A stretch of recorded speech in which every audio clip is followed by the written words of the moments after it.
Revenons en Alsace pour le dernier épisode de notre série consacrée à Valbourg, un lieu des histoires. Ce soir, place à une artiste qui a décidé de se consacrer à ce qu'elle nomme des petits riens. Isabelle Michel, Nicolas Meyer.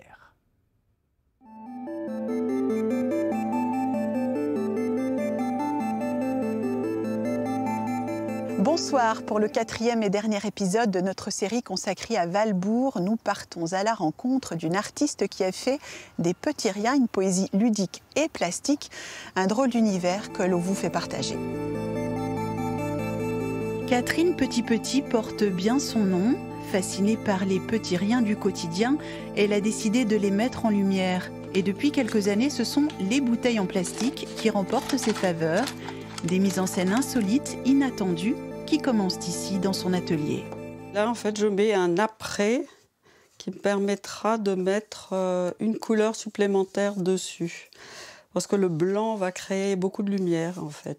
Quand je vais préparer, comme là, mes bouteilles, il y a tout un processus dans mon cerveau qui s'élabore, en fait, parce que je vais jongler, comme là, avec les tons, avec les couleurs, avec les rythmes, avec les profondeurs, avec les hauteurs. Et tout ça, ça se sent que si on l'a manipulé, que si on l'a installé. Le plastique, cette matière décriée qui colle parfaitement avec ce qu'elle nomme ses évasions mentales. Sa matière première, ils sont nombreux à la lui apporter. Parmi eux, Chantal. Le plastique, finalement, il a été quand même fait par les hommes et il est bien obligé de s'intégrer quelque part à la nature. Oui, oui. Il y a quelques bouteilles qui venaient aussi de chez moi. Quand je les gardais, bon, c'était un peu le questionnement tout au début. Et puis en voyant les réalisations, et puis ce que j'aime beaucoup, c'est quand elle inclut les bouteilles dans la nature. Et quand elle fait des photos, alors là, je trouve ça génial. Vertige, hasard organisé, du gazon dans les étoiles, la gardienne du temple. Les noms de ces tableaux sont comme des hommages aux petits riens de la vie qui interpellent en douceur. Aucune chance d'échapper à sa poésie plastique. C'est envahi de plastique absolument partout.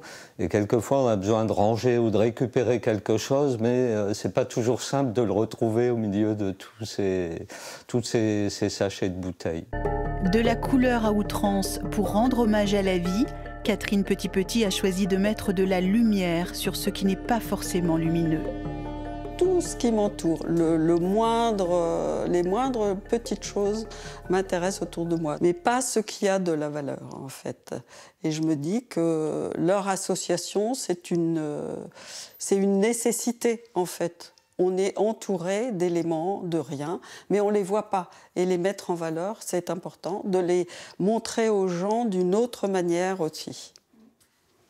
Voilà, c'est terminé pour notre série Un lieu des histoires consacrée à Valbourg. Bonne soirée à tous, à bientôt.